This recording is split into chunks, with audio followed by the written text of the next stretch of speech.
My name is Frank. I've been a long-haul trucker for 32 years. For most of that time, the road has been my home and the cab of my rig. Well, it's been my whole world. It's not much, I guess. The driver's seat is worn into the shape of my body, the leather cracked like an old riverbed. There's a permanent scent of stale coffee and diesel, a smell I've come to associate with safety, with a paycheck. On the dash, held in place by a strip of peeling electrical tape, is a photo. It's my daughter Sarah when she was about 10. She's smiling, missing a front tooth, and hugging the scruffy little mutt we had named Gus. The photo is faded now, the corners soft and curled, but I know every line of it by heart. That's my world.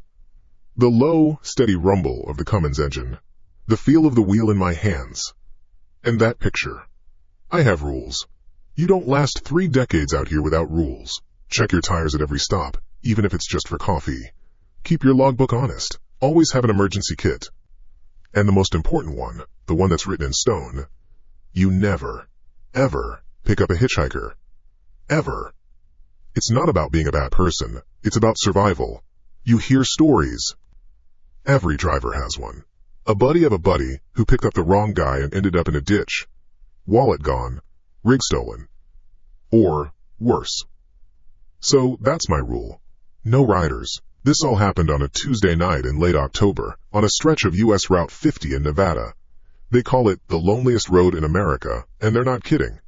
For miles and miles, there's nothing but sagebrush, distant, jagged mountains that look like teeth against the sky, and the road. Just this endless ribbon of blacktop stretching into a void. I'd driven it 100 times. It was usually peaceful in its own way. A place where you could really be alone with your thoughts. I had my little handheld tape recorder on the passenger seat, the one I use for my audio log. It's just a habit, something the company likes us to do. It helps them track things, I guess, but for me it's like a diary. I clicked it on. October 24th.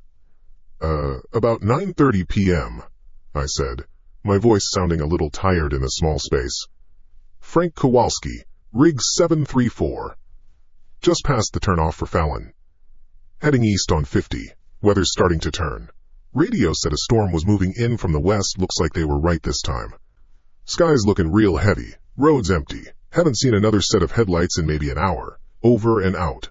I clicked the button, and the silence rushed back in, broken only by the engine's drone and the hum of the tires on the pavement. I took a sip of my coffee from the thermos.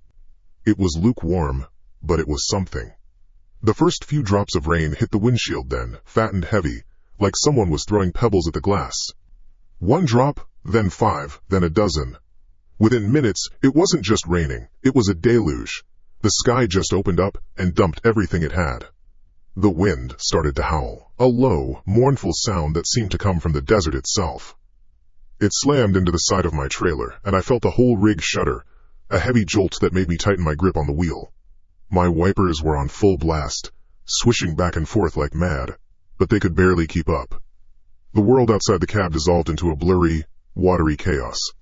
The road, the lines, the shoulder, it was all just a swirling black mess, illuminated only in the sweeping cone of my headlights. I tried the radio, turning the dial. All I got was static.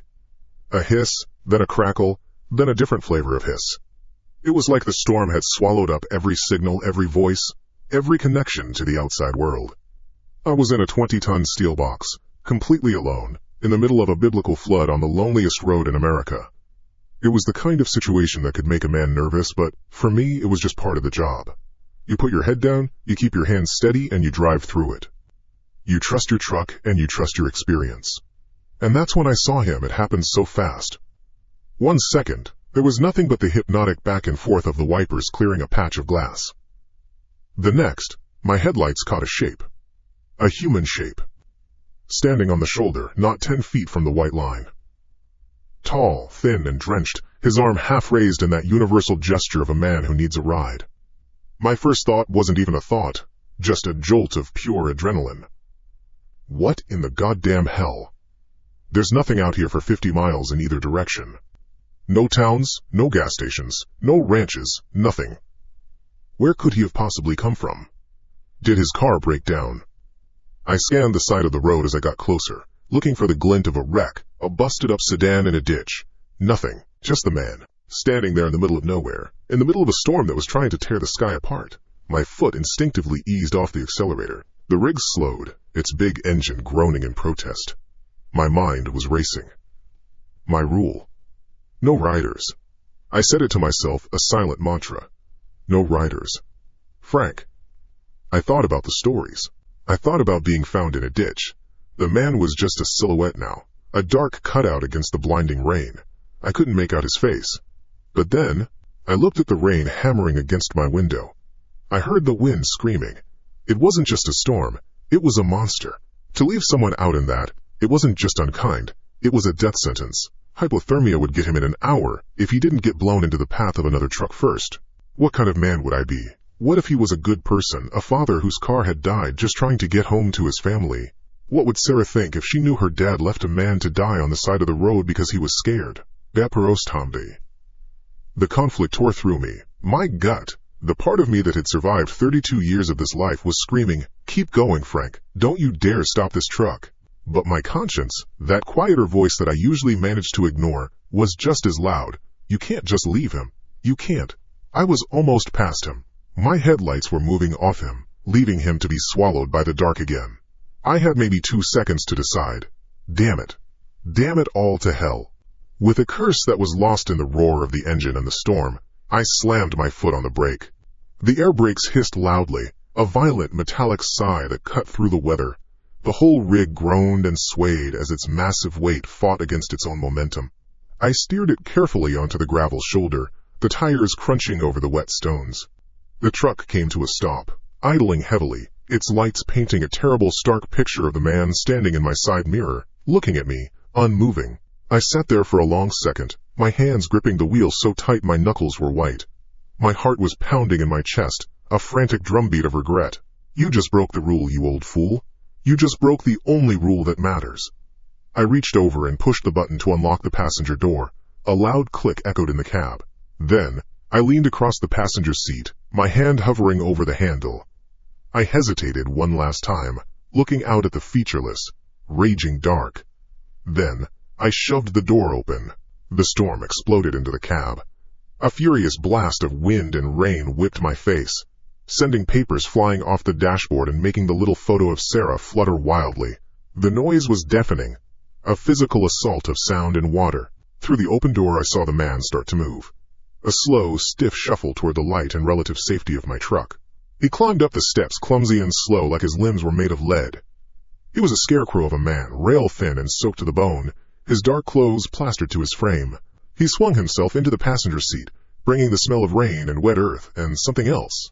Something cold with him. He pulled the heavy door shut. It slammed with a solid echoing thud, and in an instant the world outside was gone. The roar of the storm was muffled, reduced to a distant drumming on the roof. The silence that fell inside the cab was sudden, absolute, and heavier than any noise.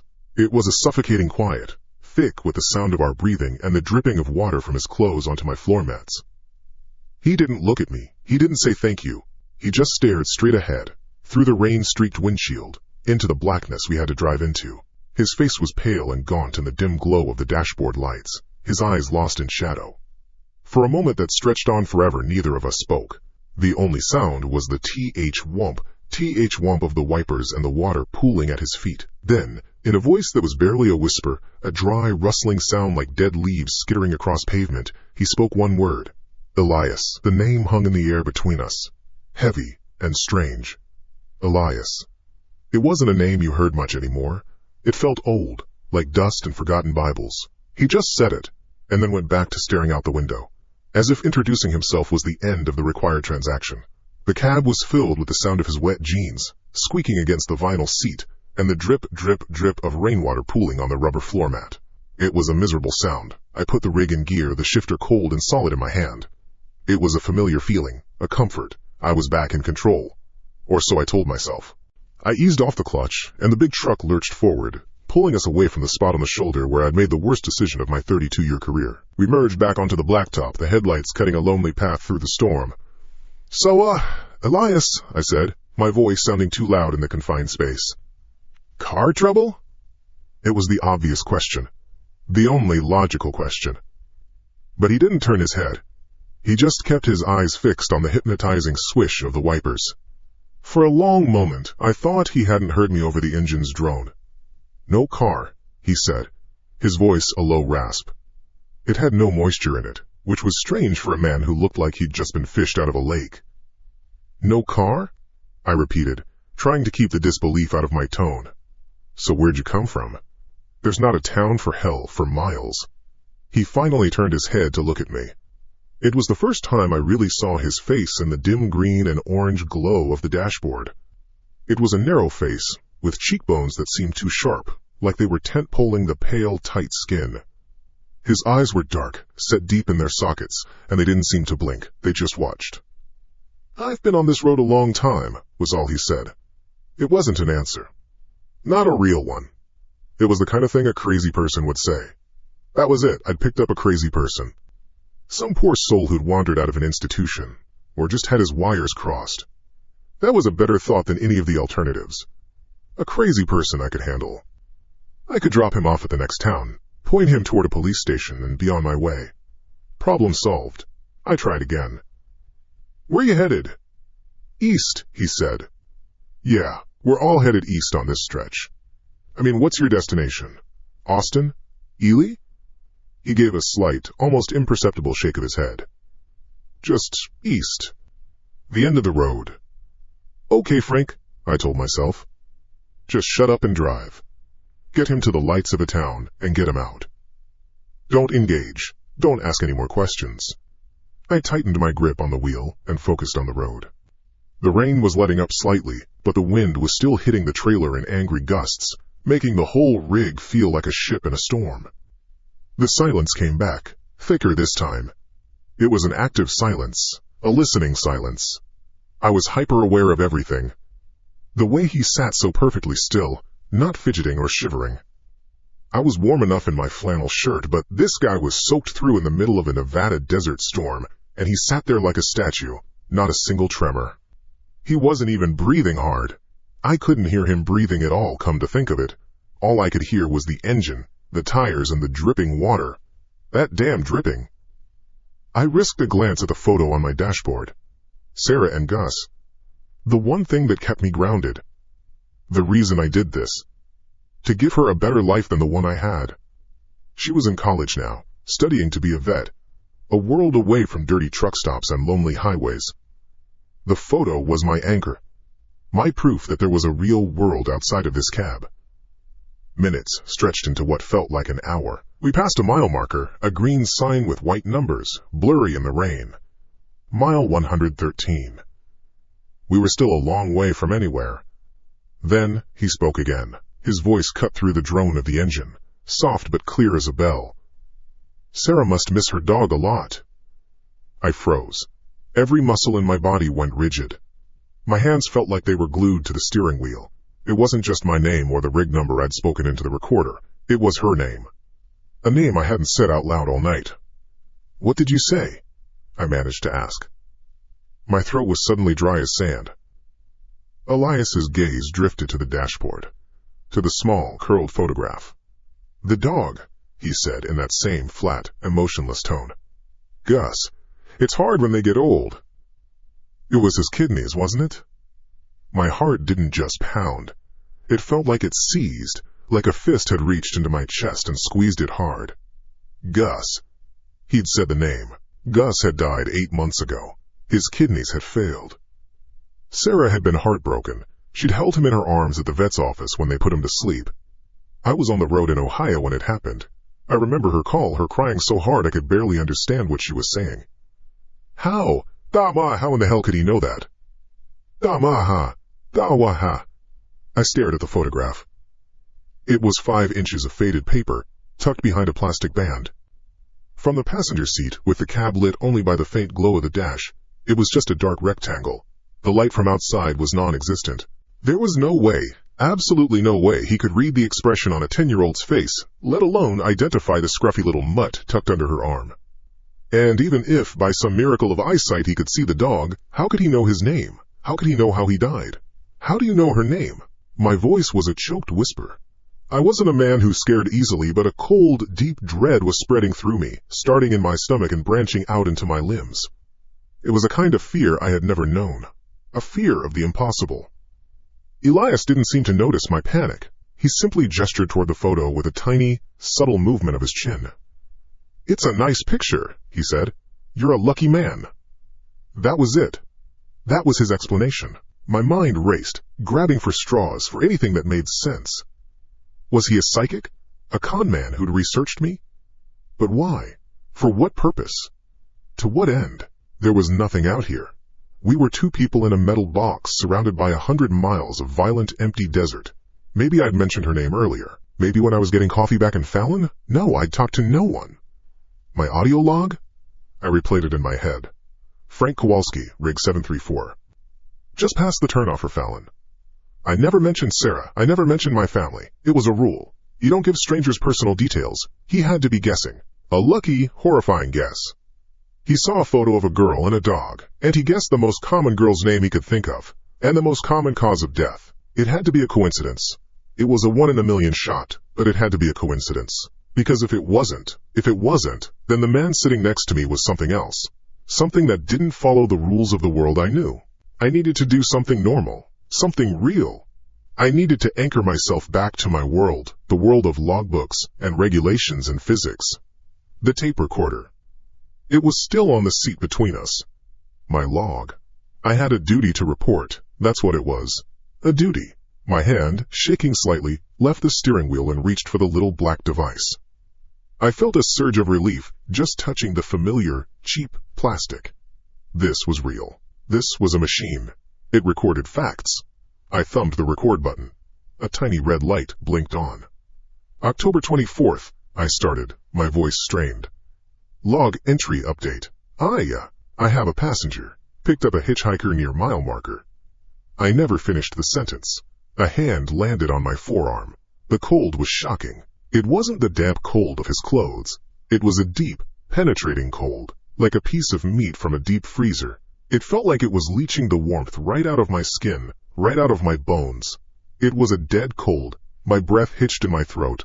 I looked down. His hand was skeletal, the skin pale and stretched tight over the knuckles. It wasn't gripping me hard, just resting there, but it carried an impossible weight. I looked up from his hand to his face. He was looking at me, his dark eyes holding mine. There was no menace in them. No anger. Just a profound, ancient stillness. "Don't," he said, his voice a quiet murmur, barely more than a breath. It was not a command born of threat, but of a simple, undeniable authority. "There are some things that aren't meant to be recorded, Frank." He knew my name. The blood in my veins turned to ice water. I stared at him, my mouth half open. The words I was about to speak dying on my tongue. The little red light on the recorder blinked, a tiny, stupid heartbeat in the suffocating silence. My hand moved as if it belonged to someone else. My thumb found the stop button and pressed it. The red light went out. My hand was still on the goddamn tape recorder. My thumb was pressing so hard on the stop button it felt like I was trying to push it clean through the cheap plastic casing. The little red light was out, but I could still see its ghost blinking behind my eyelids. He knew my name. It wasn't a guess. It wasn't a lucky shot in the dark. The way he said it, Frank, was as easy and familiar as if he'd been saying it his whole life. All the rationalizations I'd been building in my head, all the neat and tidy explanations, crazy man, con artist, psychic, they all just collapsed into a pile of dust. The cold from his hand had seeped into my skin, but this was different. This was a cold that started deep inside my gut and spread outwards. A paralyzing, absolute zero fear. I pulled my hand back from the recorder like I'd been burned. I put both hands on the steering wheel, gripping it so tight my knuckles went white. The wheel was my reality.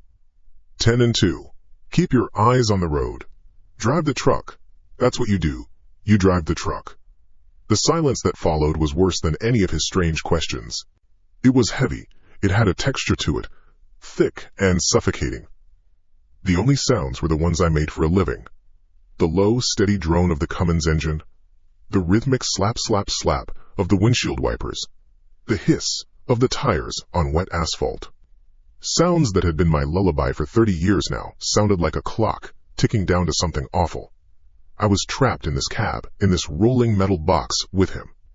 With it. I risked a sideways glance. He was just sitting there, perfectly still, looking out his side window into the blackness. He wasn't shivering from the wet. He wasn't shifting his weight. He was just present, like a statue carved from ice and bad memories. We drove on like that for what felt like an eternity. 10 miles, 20. The green mile markers passed by like tombstones in the rain. My mind was a motor, spinning in neutral, going nowhere fast. How did he know?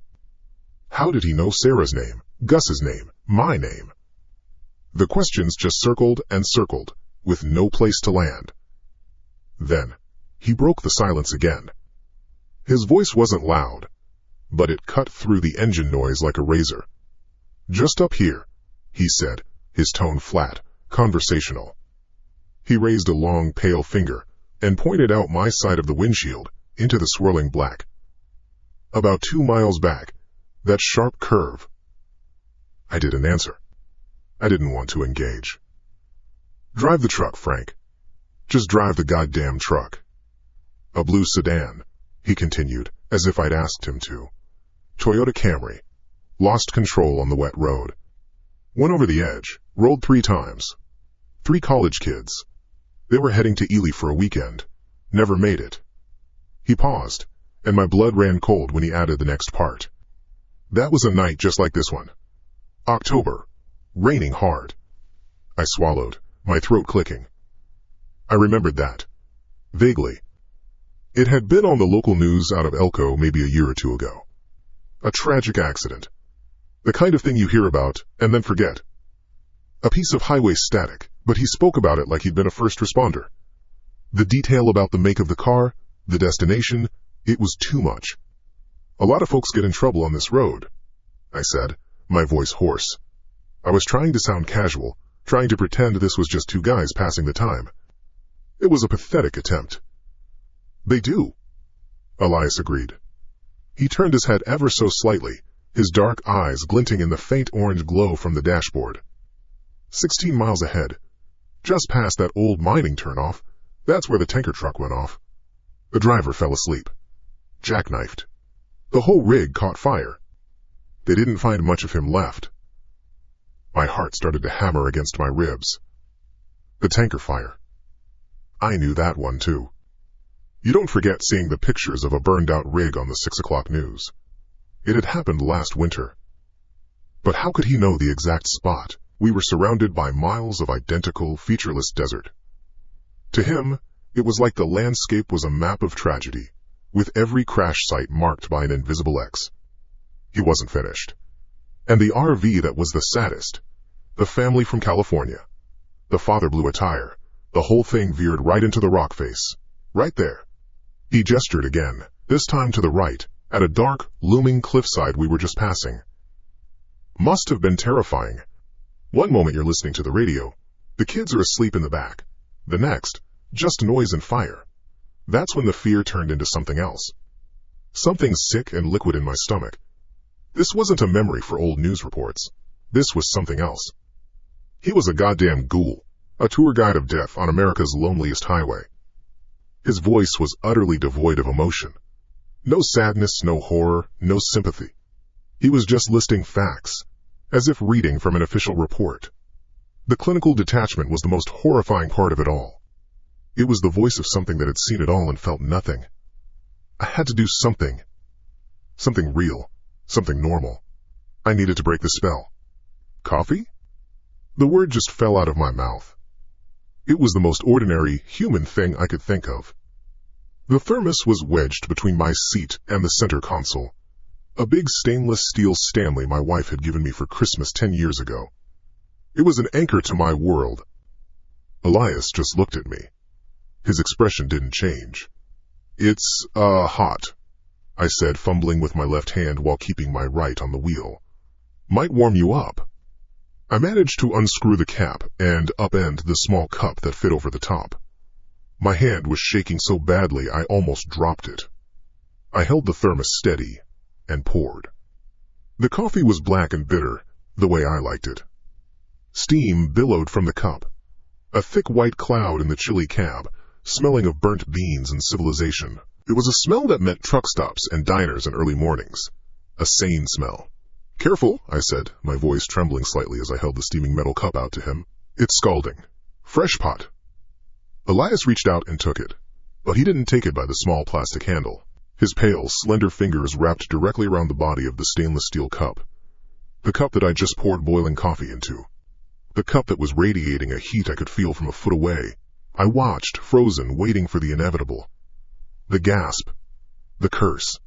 The violent flinch as the searing heat met his flesh. Nothing.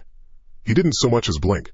He just held it, his fingers clasped firmly around the hot metal, as if it were a glass of ice water. He brought it up slowly, not to his lips, but just so it was in front of his face. He stared out the windshield, into the unrelenting night, as the steam from the cup rose and swirled around his narrow face, obscuring his features in a wispy, ghostly halo. The sight was so profoundly wrong, so utterly impossible, that my brain simply refused to process it for a second. Every law of nature, every bit of common sense I'd accumulated over 53 years of life screamed that what I was seeing could not be happening. You touch something that hot, you get burned. It's not a suggestion, it's a rule. But the rules didn't seem to apply to Elias. He just sat there, holding the cup of fire, his hand perfectly steady. He didn't drink. He didn't move. The only motion was the steam, curling and dancing in the dim light of the dash. The cabin of my truck, my sanctuary, my home on the road, had become a cage. A cage I was sharing with a creature that did not feel pain, that did not feel cold, that knew every place on this dark road where a life had been extinguished. Minutes ticked by. I drove on autopilot, my body doing the job while my mind was screaming. He finally lowered the cup, placing it carefully in the cup holder on the dash. It was still full. The metal was still too hot to touch. He turned his head and looked at me. In the shadows, his eyes seemed to sink deeper into his skull. Two black pits of knowing. The engine droned on. The wipers kept their rhythm, but it all faded into the background. There was only his gaze, and the quiet, rasping sound of his voice when he finally spoke. It was barely a whisper, but it landed like a wrecking ball. "You're a careful driver, Frank," he said. "Not like some of the others out here." My hands. They felt like they belonged to someone else. They were glued to the steering wheel, 10 and 2, the way they teach you in driving school 35 years ago. The leather felt slick and foreign under my grip. The steady rumble of the engine, the sound that had been the baseline to my life for so long, now felt like a cage rattling around me. I was a bug in a jar, and something was tapping on the glass. "Not like some of the others out here." His voice was still hanging in the air, a cold vapor that wouldn't dissipate. It wasn't an accusation. It wasn't a compliment. It was just a statement of fact, delivered with the same flat disinterest he'd used to list off death certificates for every mile of his godforsaken road. The coffee cup he'd placed on the dash was still a dark silhouette against the bouncing headlights. I could almost feel the phantom heat coming off it. For a long moment the only sound was the swish thump of the wipers. Swish, thump, counting out the seconds of my life. My mind was just white noise. The terror had burned through all the complex emotions, all the rationalizations, leaving behind a stark, simple panic. I had to do something. I had to say something. The silence was letting him win. "Who the hell are you?" The words tore out of my throat, rough and hoarse. It wasn't a question so much as a challenge. It was the sound a cornered animal makes. I flicked my eyes from the road to him, just for a second. He hadn't moved. He was still staring out his window, a pale effigy in the gloom, seemingly fascinated by the ribbons of rain streaking across the glass. He didn't answer. He just let my question die in the space between us. And that was worse. A man would have answered. A crazy man would have yelled back. A con artist would have started a new angle. He did none of those things. His silence was an answer in itself. It said, "Your questions don't matter."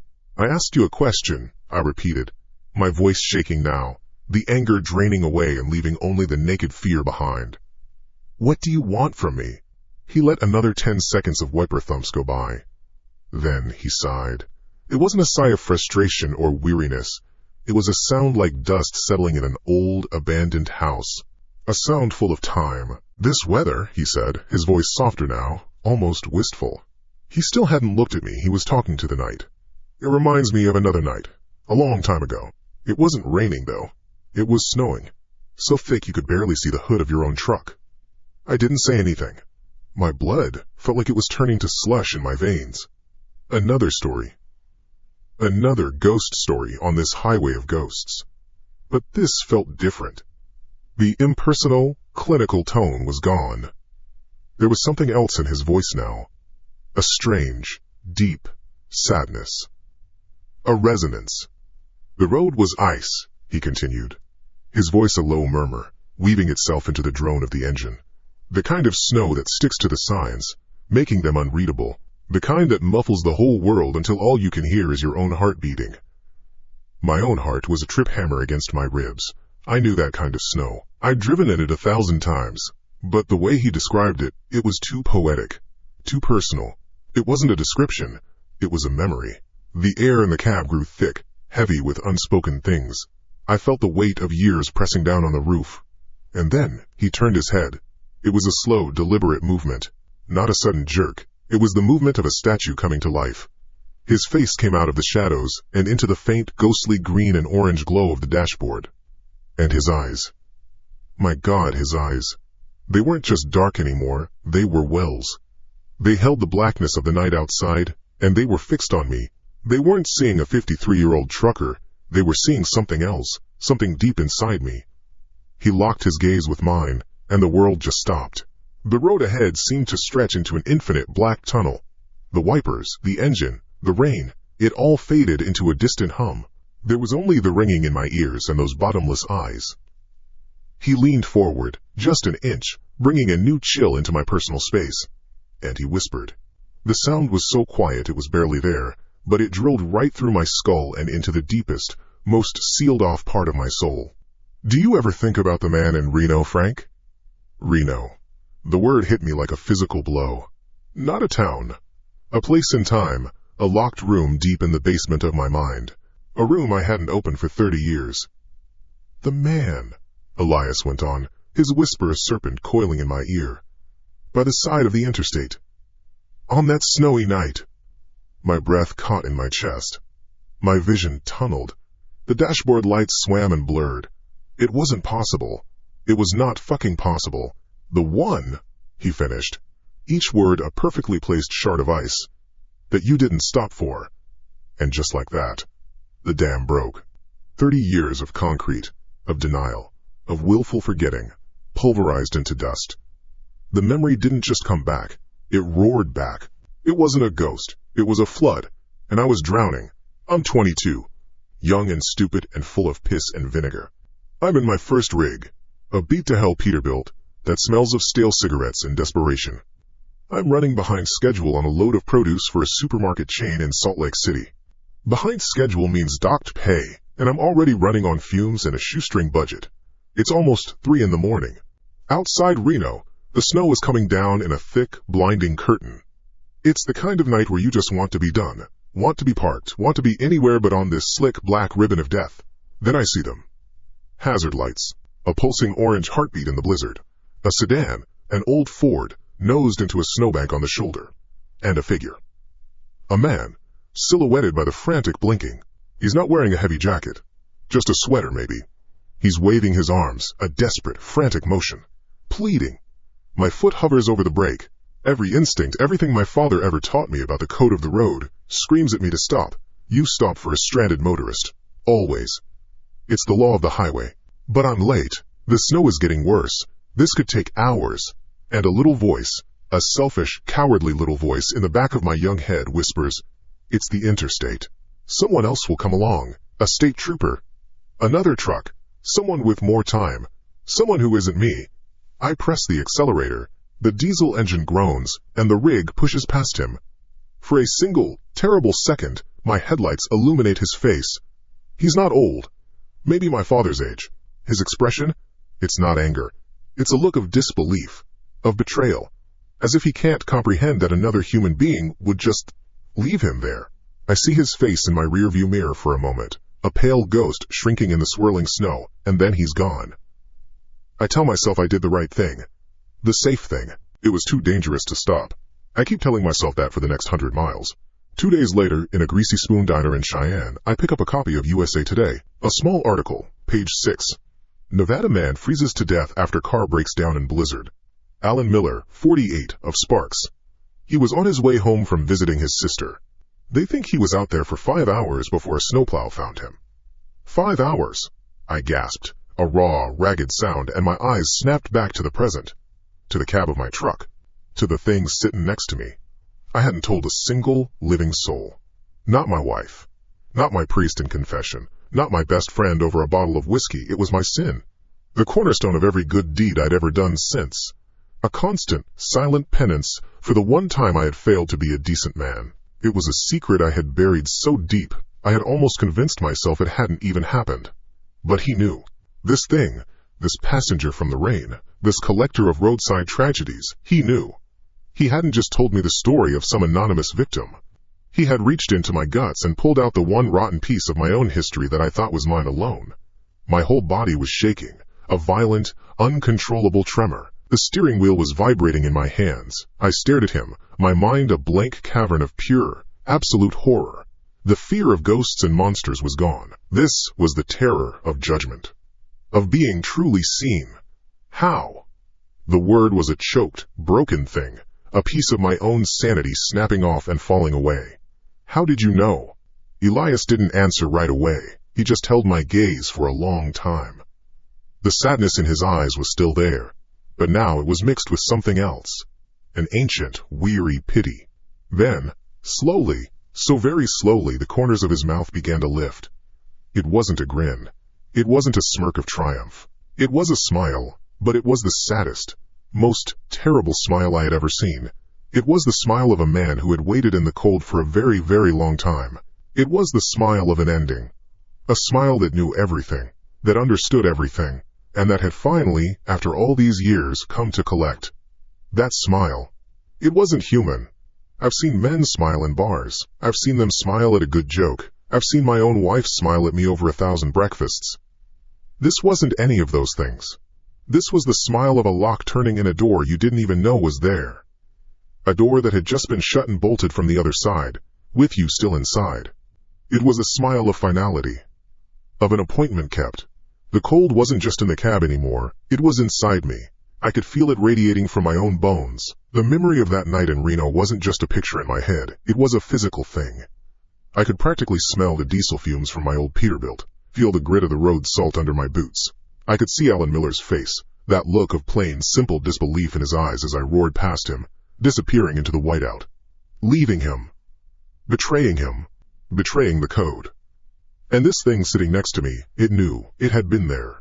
Or it was him. Or it was something worse. The questions burned away like fog in the sun, and all that was left was a single terrifying certainty. I was in a cage with a monster. Not a monster with claws and fangs. A quiet monster. A patient one.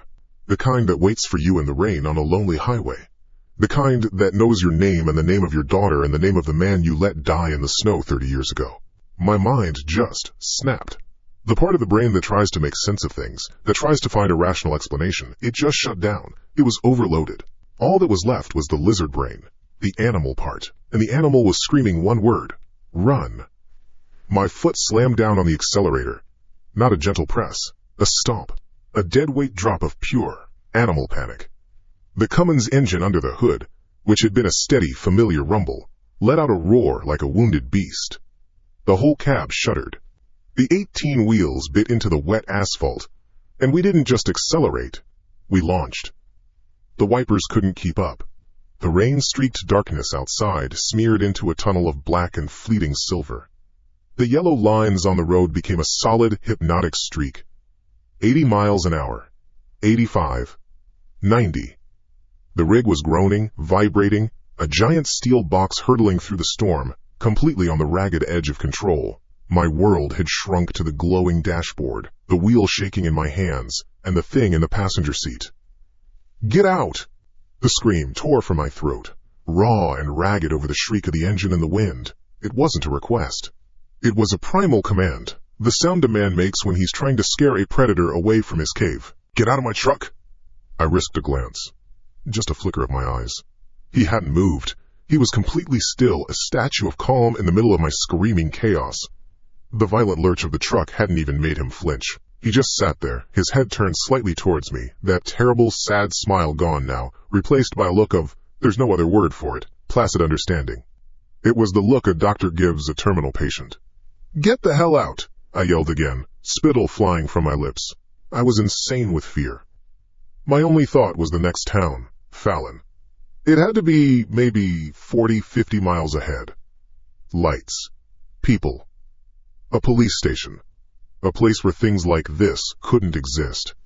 If I could just get there, if I could just pull into a lit-up gas station and throw open the door, this nightmare would end.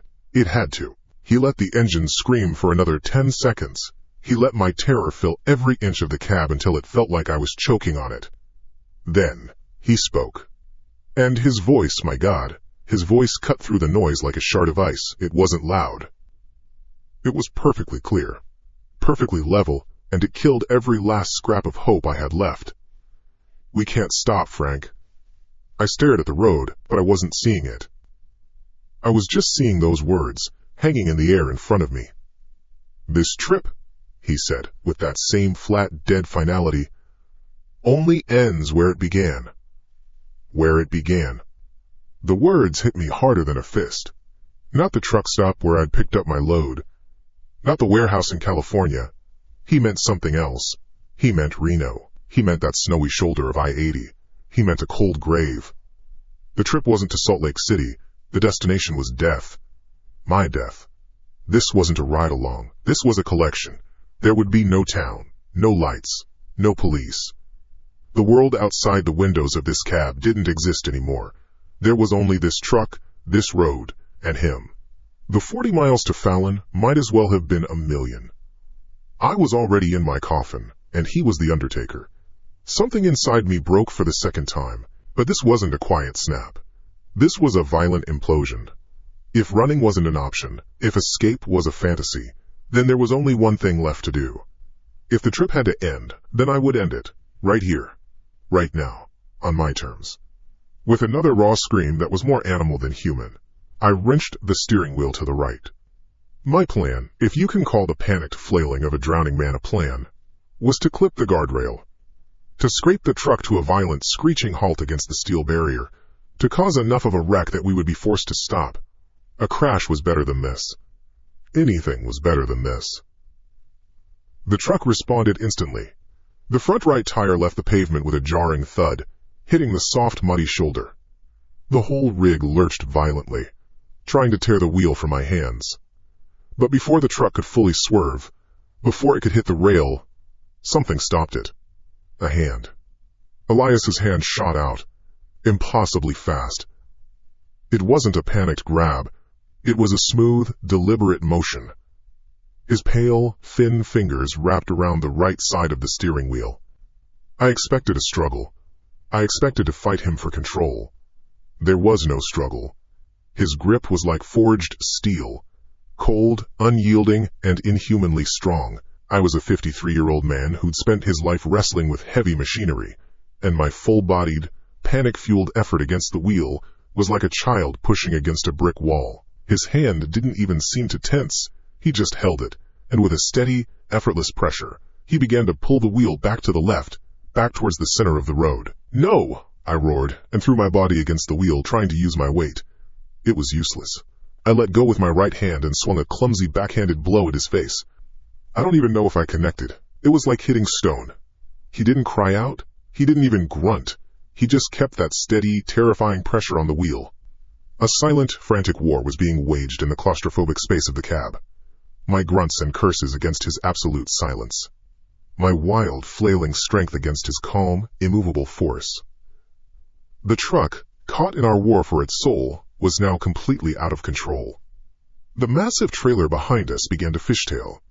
I felt that sickening lurch, the point of no return where the back end of the rig starts to come around. The headlights sliced wildly from one side of the road to the other, momentarily illuminating the dense black wall of pine trees on the left, then the steep, rocky drop-off on the right. We were a 90,000-pound pendulum of death swinging across the entire width of Highway 50. Elias finally overpowered my desperate attempt. He straightened the wheel, but it was too late. The trailer's momentum was too great. The whole rig was sliding sideways now, tires screaming in a high-pitched, terrifying protest against the wet asphalt, a sound I will hear in my nightmares for the rest of my life. I saw the guardrail on the left side of the road rushing towards my window. For a split second I thought, this is it, we're going to hit it and flip. But we didn't. In some horrifying twist of physics, the truck slid past it. We were now completely perpendicular to the road, sliding towards the right shoulder. Towards the darkness. Towards the drop-off. Time seemed to stretch, to become thick like molasses. I saw the coffee cup Elias had placed on the dash lift up in slow motion, hang in the air for a moment, and then drift towards the windshield. I saw the photo of my wife and daughter jiggle loose from its spot and flutter down to the floor. Then came the drop. It wasn't a crash. It was a fall. The front wheels went over the edge of the embankment, and the world simply tilted. That steady, familiar rumble of the engine changed to a high-pitched, desperate whine. There was a horrible, deafening sound of metal groaning, of supports twisting and snapping under a weight they were never meant to hold. My body was thrown hard against my seat belt, the strap biting deep into my shoulder and chest. Everything that wasn't bolted down became a projectile. Maps, logbooks, a stray thermos, all of it flew past my head in a chaotic swirl. Through the windshield, I didn't see road anymore. I saw only a churning, upside-down world of rocks and rain and blackness. We were tumbling. The whole world was a symphony of destruction. The shrieking tear of steel, the explosive pop of tires bursting, the crystalline symphony of every window in the cab shattering at once, letting the storm and the night rush in. I caught one last glimpse of Elias. He was no longer in his seat. He was floating, almost, in the zero gravity of the roll, his body limp, his face turned towards me. There was no fear in his eyes, only that same deep, ancient sadness. And in the final moment, just before the world collapsed into a single, concussive impact that felt like the earth itself had slammed shut, I thought I heard his voice one last time, not as a whisper in my ear, but as a thought inside my own head. "It's okay, Frank. It's over." Then, a final, bone-jarring slam as the roof of the cab met the stony ground.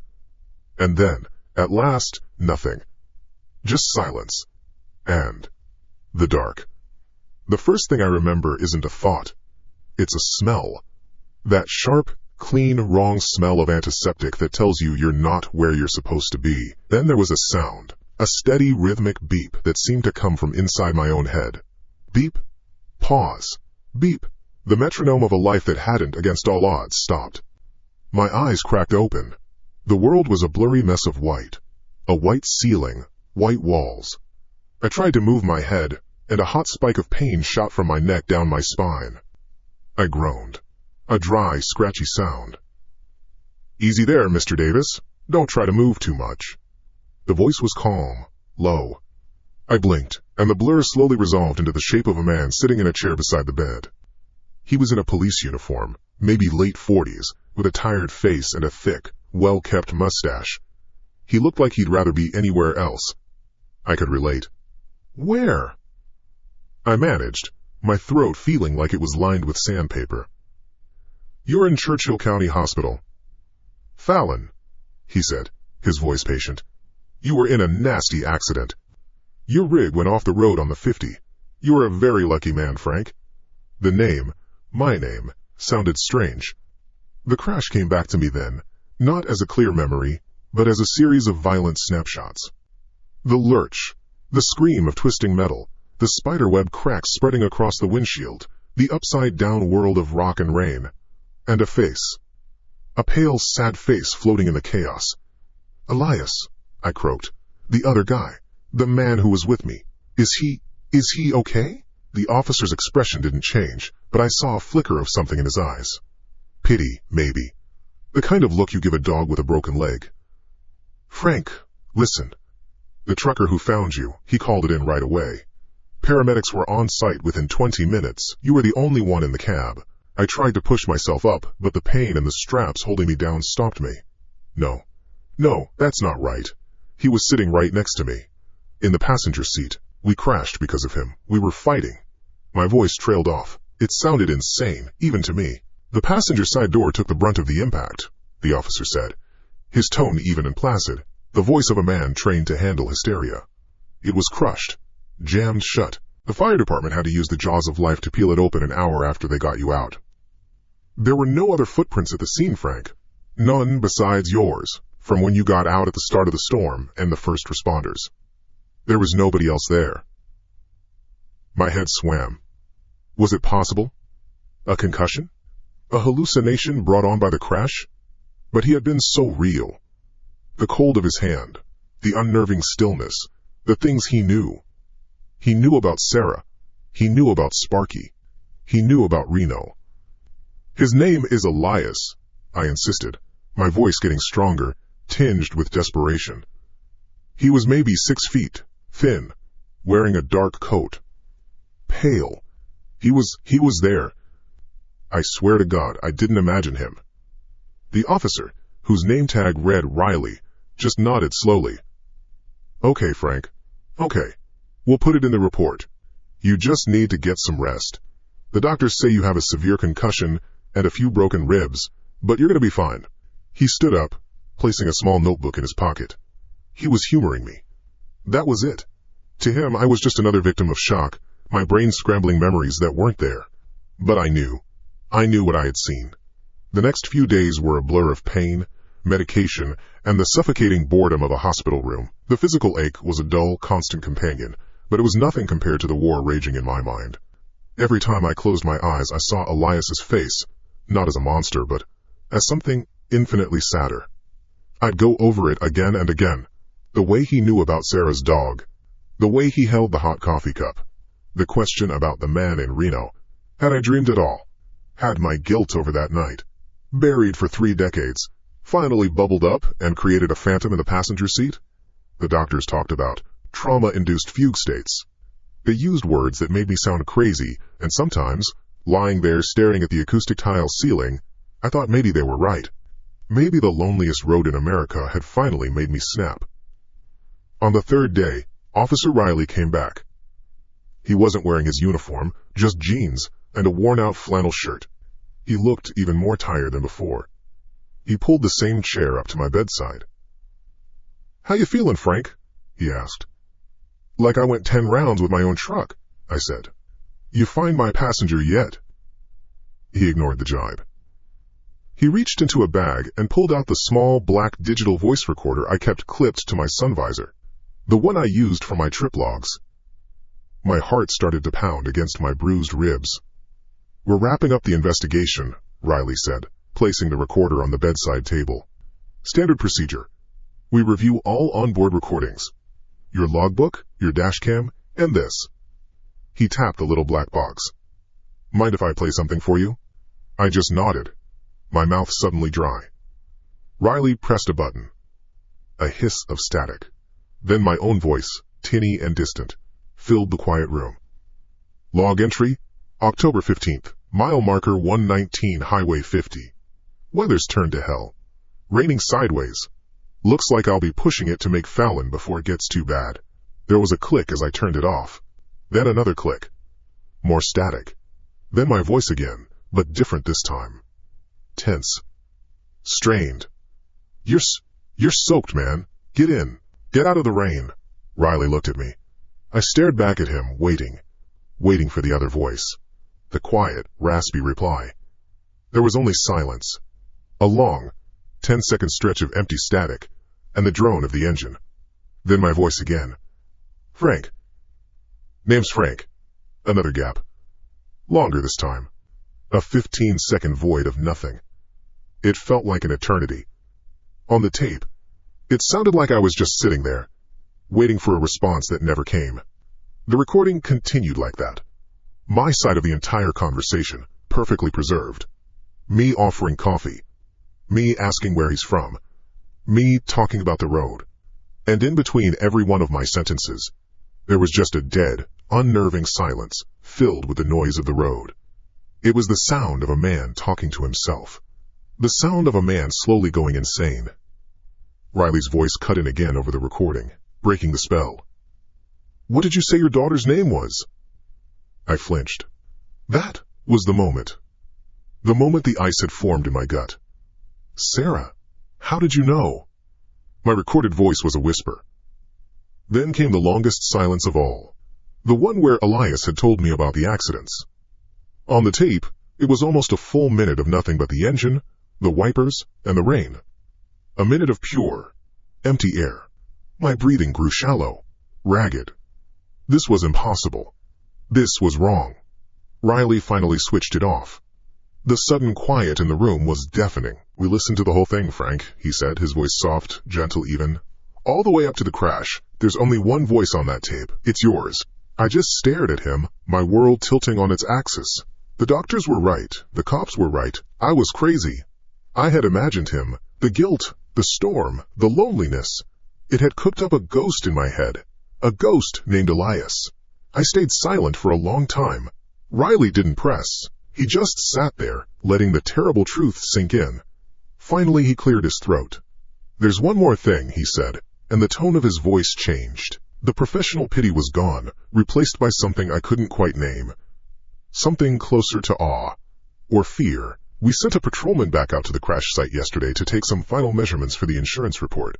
It's way out there, you know, nothing for miles." He paused, leaning forward slightly. He was at mile marker 94, the exact spot where, according to your solo conversation on this tape, you picked up your passenger. I held my breath. It was still muddy from the storm. Riley continued, his eyes locked on mine. Something was sticking out of the mud on the shoulder. Looked like a piece of wood. The trooper almost missed it. He slid a photograph across the bedside table. It was a close-up shot. A wooden cross, old and weathered, darkened with rot and green with moss. Most of it was illegible, but one part had been wiped clean. "He wiped the dirt off," Riley said, his voice barely a whisper now. "Just to see what it was." I looked at the picture. I saw the name, crudely carved into the wood. The letters were faint, but I could make them out. I could read them as clearly as if they were screaming in my ear. Elias Thorne. And beneath the name, a date. Rest in peace. October 15th, 1998. The air left my lungs in a single, silent gasp. October 15th. The same night. "We ran the name," Riley said, his voice flat, all business now, as if he were reading from a script to distance himself from the reality of the words. "It's an old case." Cold case, really. Elias Thorne. Died on October 15th, 1998. In a storm. On that exact stretch of Highway 50. He stood up and walked to the window, his back to me. He didn't want to see my face when he said the last part. The cause of death was a hit and run.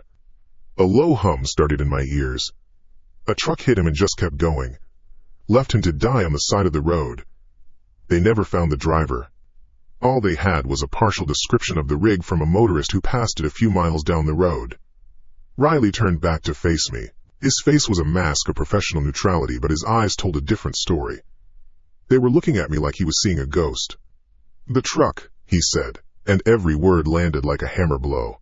"It was an old Peterbilt, registered to a young driver out of California. A kid, just starting out. His name was Frank Davis." The beeping of the heart monitor next to my bed sped up. Beep, beep, beep, beep, beep, beep. The room was no longer a hospital room. It was a courtroom. It was a tomb. The physical pain in my ribs was gone, replaced by an ice-cold certainty that was so much worse. Elias was real. I wasn't crazy. It was worse than that. I was guilty. The trip wasn't over. It wasn't about getting to Salt Lake City, or even about surviving a crash. That voice in my head, the last thing I heard before the world went black. "It's okay, Frank. It's over." He was wrong. It wasn't over. It was just beginning. This was my destination. This bed. This knowledge. This was the place where the trip ended. And where it began. Bishi Habgal Khanham.